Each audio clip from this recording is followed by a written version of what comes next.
실화기다. 귀신을 보는 법입니다. 중학교 2학년 때 일입니다. 그 당시 저는 귀신을 무섭다기보다는 신기한 존재로 생각했었습니다. 그래서 호기심도 많았죠. 더군다나 제 친구 중 Y라는 친구는 귀신을 볼 수 있었다고 합니다. 각 사람마다 붙어있는 수호령도 보인다는 것이었죠. 그래서 Y는 가끔 저에게 제 수호령의 생김새와 행동, 그리고 근처에서 보이는 귀신에 대해서 가끔 말하곤 했습니다. 진위 여부는 알 수 없지만 그때는 귀가 솔깃해서 열심히 들었죠. 그러다 보니 저의 흥미와 호기심은 점점 커질 수밖에 없었습니다. 그래서 어느 날 Y에게 물어보게 되었죠. Y야, 나 수호령 보고 싶어. 응? Y는 조금 당한 듯이 말했습니다. 보고 싶어. 보고 싶어. 저기 수호령을 보게 되면 귀신도 같이 보여. 하지만 저는 여전히 막무가내가 아니었죠. 괜찮아. 괜찮아. 수호령도 지켜주잖아.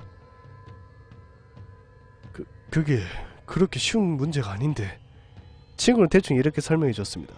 대개 수호령과 귀신은 같이 보인다는 것이었죠. 더군다나 귀신은 자신과 눈이 마주치면 자신을 알아본다는 생각을 하기 때문에 한을 풀어달라고 아우성침에 매달린다는 것이었습니다. 일부러 눈을 피하려고 해도 만약 눈이 마주치면 수백 개의 귀신이 달라붙을 수 있다는 것이었습니다. 하지만 그저 호기심에 찬 저는 그런 것은 신경 쓰지도 않았죠. 괜찮아. 내 탓 안 할 테니까 보는 법 좀 알려줘. 응? 저는 그렇게 조르고 졸라서 결국 친구에게 한 가지 방법을 알아냈습니다. 귀신을 보는 방법이요. 그럼 알려줄게.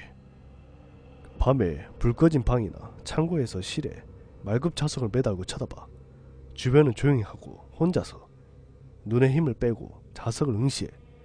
그러면 자석 주변에 보라색 연기가 보일 거야. 계속 그걸 연습해. 그러다 그 연기가 확실하게 보일 때면 귀신도 보일 거야. 저는 당장 문구점에 달려가서 말굽 자석을 샀습니다. 귀신에 대한 두려움은 전혀 없이 제 수호령을 볼 수 있다는 생각이 들떠 있었죠. 그리고 저는 밤이 오기만을 기다렸습니다. 9시쯤 되자 가족들은 모두 거실에서 TV를 보고 있었습니다. 저는 몰래 방으로 들어가 문을 닫고 불을 껐습니다. 어두운 방 안에 들리는 것이라고 거실에 희미한 TV 소리뿐. 집중하기에는 가장 좋은 상황이었죠.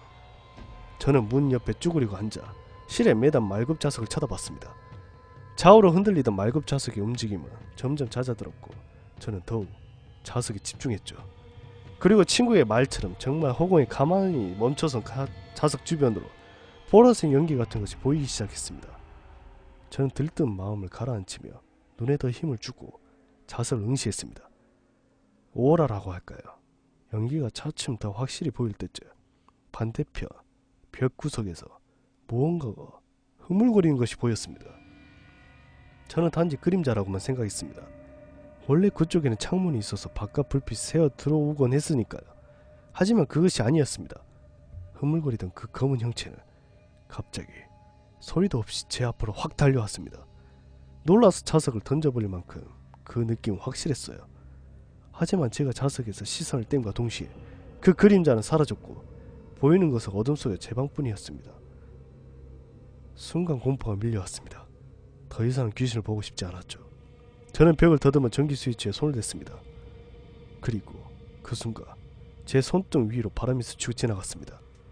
불을 켜고 나서 저는 말을 잃었습니다. 제 방은 창문과 문이 모두 닫혀 있었던 것입니다.